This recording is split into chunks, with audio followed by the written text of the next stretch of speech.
all know that when it comes to doing hard things, such as saving more money, sometimes willpower just isn't enough. So in this video, I'm going to show you some brain hacks to help you save so much more money without the struggle. So when I say brain hacks, what I mean are mindset shifts that help change our whole perception on something.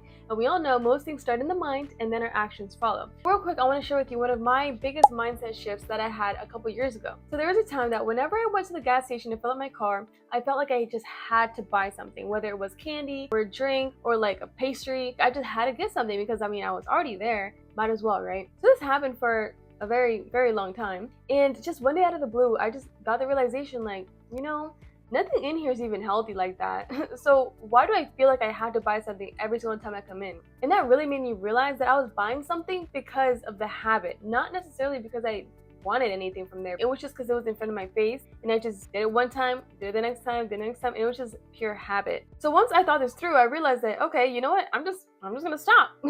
Plain and simple, I'm just gonna stop. Never thought about it like that before, but why not stop? Ever since then, every single time I go fill up at the gas station, I don't buy anything. And it's not hard either because it's not like I wanted to anyways. It was just a habit. So that's just one little mindset shift that really changed my actions and really saved me money. I talk a lot on this channel about how it's the little things that add up over time that really create a big dent in our money. So it's especially important to really be aware of the little things. With that being said, let's get into the first mindset shift that I feel is going to help you save a lot more money. Alright, so number one, you don't have to spend money to have a good time with friends. So it's no secret that meeting up with friends can definitely get pricey, whether it's going out to eat, for lunch, dinner, or an event, or doing something fun. And even networking, like I do a lot of networking with other business owners, and usually it's, going out for like coffee, tea, boba, something like that, and even those add up pretty quickly. And while I do enjoy and appreciate in-person and one-on-one meetings, I also do incorporate Zoom meetings. You just save money on coffee, gas, and time on transportation. However, when it comes to friends, obviously you don't want to meet online like through Zoom. You have to get creative when it comes to in-person meetups with friends. Think parks, lounges, and even the library. This is one of the only places where you can hang out for as long as you want without ever being expected to buy anything. You can talk, catch up, and even do some co-working if you'd like. And you can't be super loud at the library, but you can definitely catch up and have a good time. Now, during the summertime, it's definitely easier to save money when it comes to hanging out with friends. Like you can take, a walk in the town square or the park, or even just sit outside of a restaurant or a lounge or something like that. Think about the free stuff first, because let me tell you, when you see your friends multiple times a week, it adds up, and it adds up quickly. Mindset shift number two, do not deal with your bank balance. Now, when most of us make a decision to either buy something or to not buy something, what's the first thing we usually see? The number in the bank balance. This is a huge mistake because usually this number makes us feel like we have more money than we actually do. If you want to break the illusion of having more money than you actually do, you have to divide up your money into different categories. And I'm just talking 4 main categories: bills, essentials, lifestyle, and savings. No need to overcomplicate it. I go a lot more into depth about this in another video. It'll be down in the description. But for now, all you need to know is that you have to give your money a job before it is spent. So let's say, for example, you just got paid $6,000 and you're all excited, you got more money to play with. Hold on a second, because a portion of that is already allocated towards bills, groceries, monthly debt payments, gasoline, unexpected things. So how much do you really have left to play with?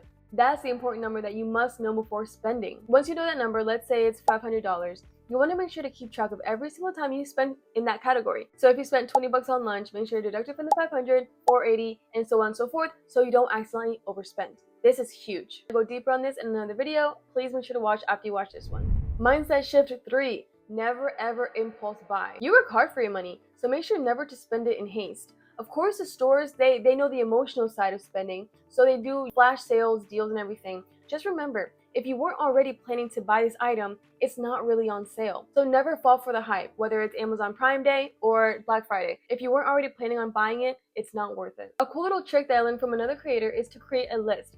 Every single time you want to buy something, add it to that list and walk away. Walk away so you forget about it, do something else quickly. After about 2 to 3 months, go back to this list and add up all the prices of all these items. Take a look at that total number and be absolutely amazed, because those items you once wanted and you didn't buy, and guess what? Your life continued without them. They're just kind of spur of the moment desires, but when you put that space between you and the item, a lot of times you can think clearly and be like, oh, I actually don't need this. So at minimum, I recommend waiting at least 24 hours before buying anything that's not absolutely essential. Mindset shift number 4. Seek free first. Now, I touched upon this a little bit before, but always seek free first, especially when it comes to, hanging out with friends or family outings. I recommend going on meetup.com or eventbrite.com. Go to your city and switch it to the free option. See all the things that are going on for the weekend. Now, usually there's a lot of street festivals and events that are free to attend and family friendly, But where they get you is the food. A lot of vendors, a lot of food that smells so good. So what I love to do is to eat a nice hearty meal before going out. That way I'm not going to be as tempted to like buy food. Now, if I want to buy like a drink or a snack or a dessert, I can go ahead and do that because it's a lot cheaper to do that than to buy a whole full-blown meal. It actually helps so much when it comes to saving money, because eating out is actually one of those categories where a lot of people spend the most money here besides like housing or like transportation. Now, when it comes to more big ticket items like going out to eat to a nice place or going to the movies or a dollar arcade or go-karts, anything like this, try to save it for only certain occasions. Not only are you going to save more money this way, but it's going to feel more special when you do go. So definitely try to have these not be like a regular everyday thing that you guys just do. Now, I do want to give you guys a random pro tip that has nothing to do with money, but more so to do with life. This tip can potentially help you avoid, getting into family arguments or argument with your spouse, whatever it may be.